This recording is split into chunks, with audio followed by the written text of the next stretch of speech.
Battle of Normandy सिर्फ allies और Germans के बीच की लड़ाई नहीं थी। ये लड़ाई जर्मन हाईकमांड में भी लड़ी जा रही थी। एर्विन रोमल और हिटलर की स्ट्रेटजी अलग अलग थी और आखिरकार इस स्ट्रेटजी के डिफरेंस की वजह से पूरा कोर्स ऑफ वॉर चेंज हो गया।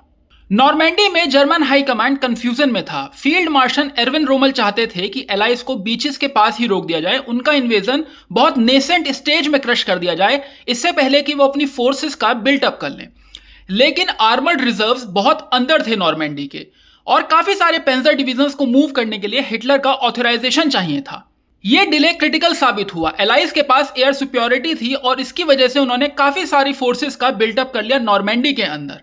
डिसेप्शन भी काम कर रहा था क्योंकि हिटलर अभी भी यह मान के बैठा था कि जो मेन इन्वेजन है वो नॉर्मैंडी नहीं पादे कैलाई पर ही होगा। ब्रिटिश और कैनेडियन फोर्सेस के मेन ऑब्जेक्टिव्स में से एक था कैन। यह शहर काफी सारी इंपॉर्टेंट रोड्स कंट्रोल करता था और अगर आपको अलाइज को ईस्ट में अंदर जाना है तो यह स्ट्रेटेजिकली वाइटल पॉइंट था। लेकिन जर्मन फोर्सेस ने कैन शहर को मेजर डिफेंसिव पोजीशंस में तब्दील कर दिया था। इस शहर में फाइटिंग काफी हफ्तों तक चली। ब्रिटिश और कैनेडियन फोर्सेस ने काफी सारे असॉल्ट यहां पे लॉन्च किए। Operation Epsom, operation Charnwood, operation Goodwood. Germans ने अपनी सबसे बेहतरीन पेंजर फॉर्मेशंस को इस शहर पे कमिट कर दिया था। लेकिन यह फाइटिंग कॉस्टली साबित हुई क्योंकि जर्मन आर्मर ईस्ट में ब्रिटिश और कैनेडियन फोर्सेस के लिए कमिटेड था और वेस्ट में यूएस फोर्सेस को इसका फायदा मिल गया। अमेरिकन फोर्सेस नॉर्मैंडी में एक डिफरेंट ही प्रॉब्लम फेस कर रहे थे।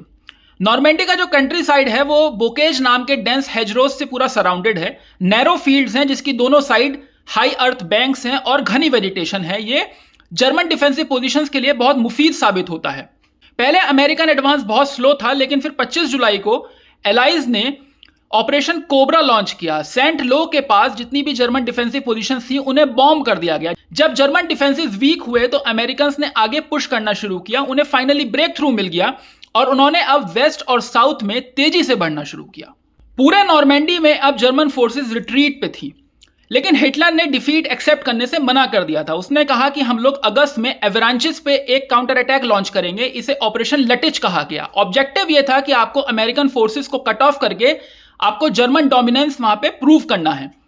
लेकिन यह ऑपरेशन भी अनसक्सेसफुल हुआ क्योंकि एलाइज के पास एयर सुप्योरिटी थी और उन्होंने दिन में जितना भी जर्मन मूवमेंट होता था ट्रूप्स का उस पर बॉम्ब करना शुरू कर दिया।